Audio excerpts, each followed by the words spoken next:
نوادر اسلام کے معزز سامعین حضرات، السلام علیکم ورحمۃ اللہ وبرکاتہ۔ آج ہم آپ کے سامنے حضرت موسیٰ علیہ السلام کا قصہ بیان کر رہے ہیں۔ سامعین محترم، حضرت موسیٰ علیہ السلام اللہ تعالیٰ کے بہت بڑے رسول گزرے ہیں۔ آپ پر توریت نازل ہوئی۔ ان کی قوم، جنہیں اس وقت یہودی کہا جاتا تھا، انہیں بنی اسرائیل کی ہدایت اور نجات کا کام آپ کے سپرد ہوا۔ سامعین محترم، قرآن پاک میں آپ کا ذکر بار بار آتا ہے، اس لیے اس قصے کو کھول کر بیان کرنا چاہتے ہیں۔ سامعین محترم، حضرت موسیٰ علیہ السلام کے والد کا نام عمران بن قاہث بن لاوا بن یعقوب تھا اور آپ کی والدہ کا نام یوحان تھا۔ سامعین محترم، جس وقت حضرت موسیٰ علیہ السلام پیدا ہوئے تو اس وقت کا بادشاہ فرعون تھا، اور فرعون نے ایک خواب دیکھا کہ ایک شخص میری سلطنت کو تباہ و برباد کر رہا ہے۔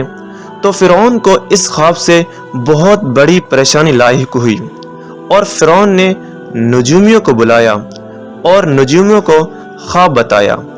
تو نجومیوں نے فرعون سے کہا، آپ کی بادشاہت میں ان سالوں میں ایک ایسا بچہ پیدا ہونے والا ہے جو آپ کی حکومت کو تباہ و برباد کر دے گا۔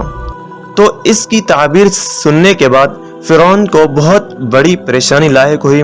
تو فرعون نے حکم جاری کیا کہ ان سالوں میں جو بچہ پیدا ہو تو اس کو قتل کر دیا جائے، اور اتفاقاً جو قتل کا سال تھا، اسی سال میں حضرت موسیٰ علیہ السلام پیدا ہوئے۔ جب موسیٰ علیہ السلام پیدا ہوئے تو موسیٰ علیہ السلام کی ماں حضرت یوحان بہت پریشان ہوئی کہ اب ان ظالموں سے بچے کو کیسے بچایا جائے۔ تو اللہ رب العزت نے حکم دیا کہ ایک صندوق بنواؤ۔ تو موسیٰ علیہ السلام کی ماں نے اللہ تعالیٰ کے حکم کی اتباع کرتے ہوئے ایک صندوق بنوائی، اور اللہ تعالیٰ نے حکم دیا کہ موسیٰ علیہ السلام کو صندوق میں ڈال کر دریا میں بہا دو۔ تو موسیٰ علیہ السلام نے اللہ تعالیٰ کے حکم کی اتباع کرتے ہوئے اس پر عمل کیا، اور موسیٰ علیہ السلام کو صندوق میں ڈال کر دریا میں بہا دیا۔ موسیٰ علیہ السلام کی بہن دور سے کھڑی دیکھ رہی تھی۔ اتفاق یہ ہوا کہ فرعون کی بیوی اپنے وزیروں کے ساتھ دریا کی طرف سیر کرنے آئی ہوئی تھی۔ اس نے صندوق کو دیکھا تو صندوق کو نکلوانے کا حکم دیا۔ تو وزیروں نے اس صندوق کو باہر نکالا دریا سے۔ تو موسیٰ علیہ السلام کی صورت دکھائی دی۔ موسیٰ علیہ السلام کی بہن دور سے کھڑی ہو کر دیکھنے لگی۔ اتفاق یہ ہوا کہ فرعون کی بیوی اپنے وزیروں کے ساتھ دریا کی طرف سیر کرنے آئی ہوئی تھیں۔ اس صندوق کو دیکھا تو نکلوانے کا حکم دیا۔ تو وزیروں نے اس صندوق کو نکالا تو موسیٰ علیہ السلام کی صورت دکھائی دی۔ تو فرعون کی بیوی کو آپ کی صورت دیکھ کر رحم آ گیا۔ اسے موسیٰ علیہ السلام کی رضاعت کی فکر ہوئی۔ رضاعت یعنی دودھ پلانے کی فکر ہوئی۔ موسیٰ علیہ السلام کی بہن نے کہا فرعون کی زوجہ سے، اگر آپ اجازت دیں تو میں اس کے لیے دودھ پلانے والی لاؤں۔ تو اس کی زوجہ نے موسیٰ علیہ السلام کی بات کو مان لیا۔ تو موسیٰ علیہ السلام کو اپنی ماں یوحان کے حوالے کر دیا گیا۔ جب دودھ پلانے کا جو وقت مقرر کیا گیا تھا وہ پورا ہو گیا، اور موسیٰ علیہ السلام کو فرعون کی زوجہ کے پاس لایا گیا۔ تو اس نے ان کا نام موسیٰ رکھا اور خود ان کی پرورش کی، چونکہ یہ بات پوری طرح مشہور تھی کہ موسیٰ فرعون کی زوجہ نے اس کو گود لیا ہے۔ اس وجہ سے اہل مصر آپ کا بہت لحاظ کیا کرتے تھے۔ لوگوں کے دلوں میں آپ کا بہت بڑا روب تھا اور اسی تعلق سے قبطی آپ کے ماموں تھے۔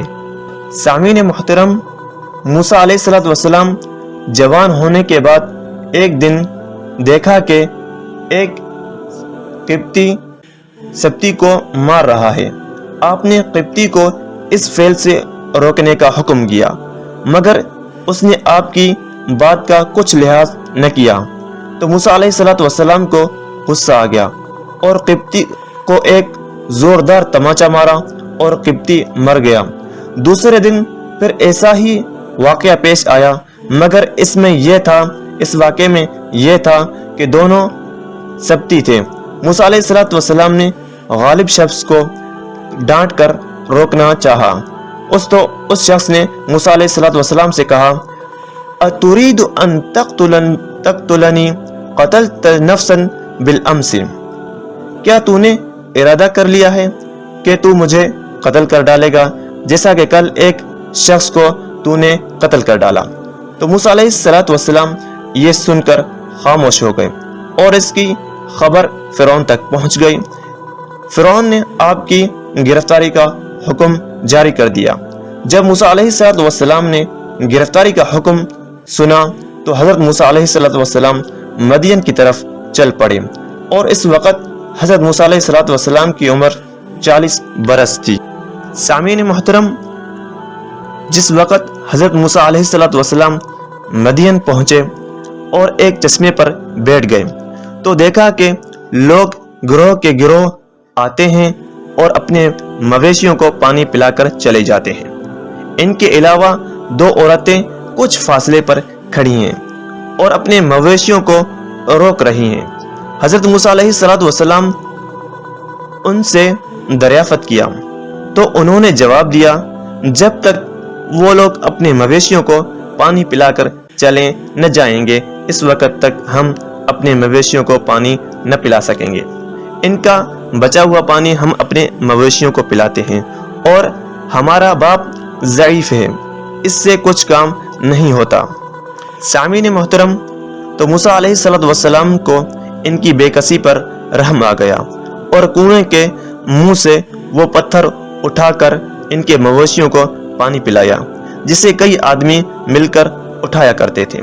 لڑکیوں نے لوٹ کر یہ سارا واقعہ اپنے باپ سے بیان کیا، اور ان میں سے ایک اپنے باپ کے کہنے سے موسیٰ کو بلانے آئی، چلو تم کو ہمارا باپ پانی پلانے کی قیمت دینا چاہتا ہے۔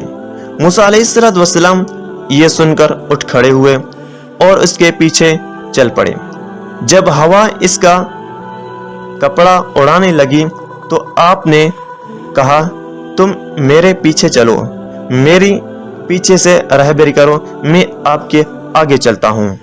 الغرض موسیٰ علیہ السلام شعیب علیہ السلام کے پاس پہنچے اور اپنا تمام معاملہ بیان کیا تو شعیب علیہ السلام نے کہا، لا تخف نجوت من القوم الظالمین۔ اس کے بعد اسی لڑکی نے اپنے باپ سے کہا، اے ابا جان، اس کو اس کے کام کی اچھی مزدوری دے دینا، یہ بڑا قوی اور امین آدمی ہے۔